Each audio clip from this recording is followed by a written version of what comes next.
Hello students, today's topic is sectors of Indian economy. Okay, see, there are three sectors in our economy. First sector is primary sector, secondary sector and tertiary sector. Now this primary sector is also known as agriculture sector. Now what is this primary sector?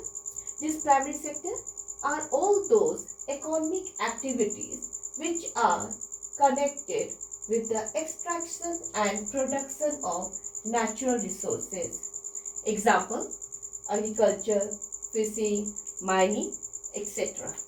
Okay. Now second, that is secondary sector. It is also known as industrial sector. It is related to manufacturing process. Example, manufacturing of steel. Now third, that is tertiary sector. It is also known as service sector. It is related to service activities like transport, banking, communication, insurance, etc. Okay, these three sectors are interdependent. How we can say that these three sectors are interdependent? See, I will take one example which will indicate that these three sectors are interdependent. For example, this cotton, if I will take the example of cotton, see, cotton is produced in primary sector. Okay, now from primary sector, cotton went to secondary sector, and from secondary sector, cotton is converted into shirt. Okay, garments, ready-made garments, and after this, it is went to other place through transportation. Okay, so in this way, primary sector, secondary sector and tertiary sector all are interdependent on each other. Now comes to this GDP. Now what is the full form of GDP? That gross domestic product. Now what is this GDP?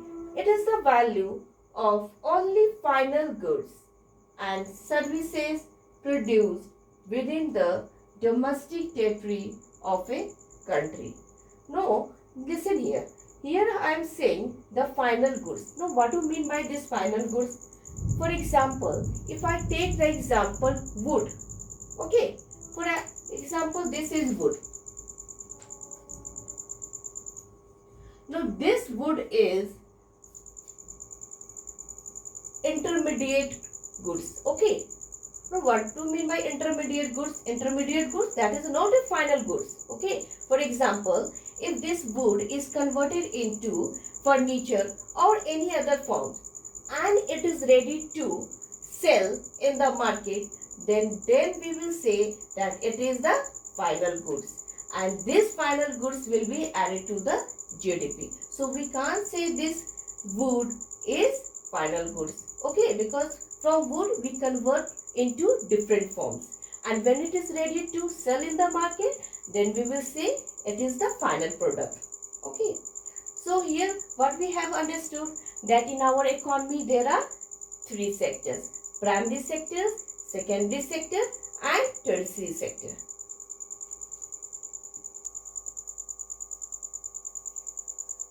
What was the scenario of three sectors during 1970 to 71?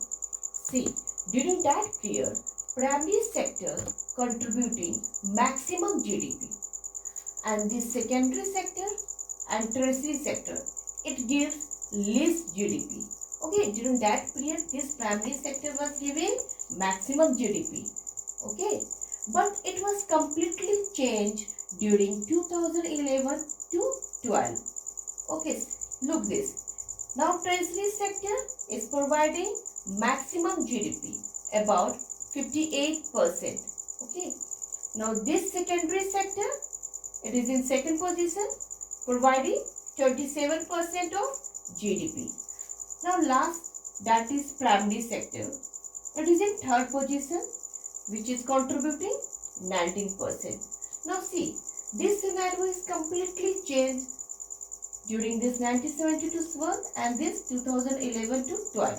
Okay, now we analyze that this tertiary sector is giving maximum GDP, but during 1970 to 71, this primary sector was in first position. It was giving maximum GDP. Okay, now look here. Share of sectors in employment. 49% are engaged in primary sector. 24% are engaged in secondary sector. Here 27% are engaged in tertiary sector. It means that maximum of people are working in primary sector. Okay, but this primary sector is giving less GDP or contributing less GDP.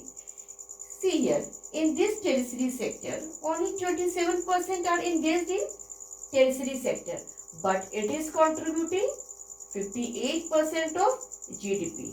So here we analyze that the importance of the tertiary sector has been increased than primary sector and secondary sector. Okay.